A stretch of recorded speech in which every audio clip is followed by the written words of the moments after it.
سب سے پہلا موضوع ہم نے بنائیں گے قرآن کا. اچھا اب اس میں کون سی کتاب ہمارے پاس ہوگی؟ دیکھیں ایک کتاب ہے زاد حیات. زاد حیات یہ کتاب ہے, یہ بہت اچھی کتاب ہے, آپ کو مل جائے.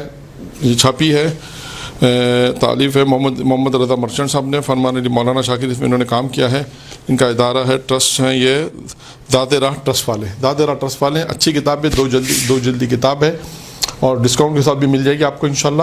یہ اچھی کتاب ہے. اس میں ان 2 جلدوں میں انہوں نے یہ کام کیا کہ قرآن کے تمام سوروں کا تعارف بھی کرایا ہے, قرآن کے تمام سوروں کے متعلق انہوں نے گفتگو کی ہے, اور قرآن میں جو سورے ہیں ان کے متعلق جو موضوعات ہیں اس پہ بھی انہوں نے گفتگو کی ہے.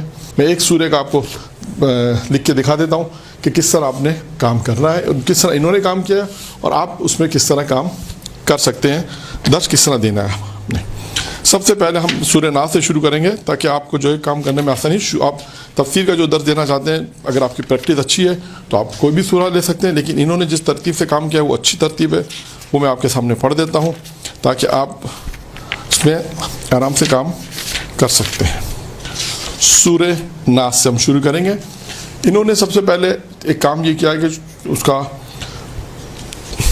تعارف کرایا, جائزہ. سورہ کا نام ناس, پارہ نمبر 30, موجودہ ترتیب 114, ترتیب کے نزول کے حساب سے جو ترتیب وہ 21 ہے, مقام نزول مکہ ہے, آیات 6 ہے, رکوع 1 ہے, حروف 78 ہیں اور الفاظ 20 ہیں. یہ انہوں نے اس کا ایک تعارف کرا دیا.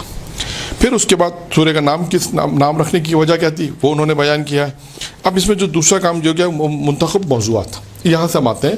دیکھیں انتخاب موضوع سے کہتے ہیں, انتخاب موضوع سورہ کے, سورہ ناس, ٹھیک ہے. سب سے پہلے انہوں نے کیا کام کیا ہے؟ سب سے پہلا وسوسے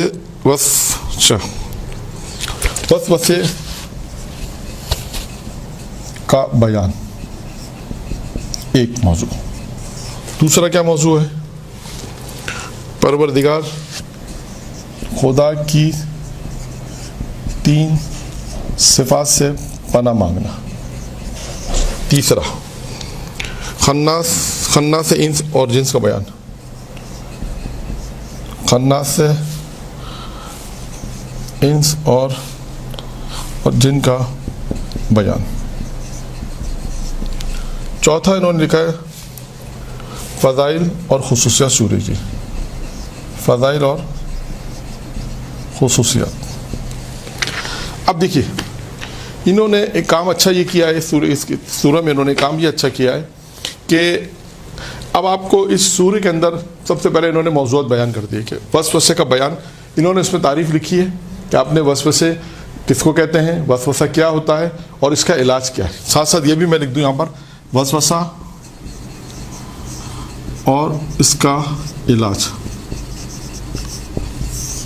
جب آپ پڑھیں گے تو آپ کو اس کا علاج بھی اس میں مل جائے گا. اس کا علاج کیا ہے انہوں نے لکھا ہے, وسوسہ کیا ہے, پھر اس کا علاج کیا ہے, یہ بھی انہوں نے اس میں بیان کیا. پھر اس کے بعد انہوں نے خدا کی 3 صفات کے ذریعے سے میں پناہ مانگتا ہوں اس کا ذکر کیا ہے. پھر خناس انس اور جن کا ذکر, خناس انس اور جن کا بیان ہے. فضائل و خصوصیات کیا مراد ہے؟ پھر سورہ پڑھنے کے فضائل. اب یہاں پر آپ ایک چیز اور اضافہ کریں, سورہ پڑھنے کے فوائد. یہ 5 چیزیں ہو گئیں اس سورہ کے اندر.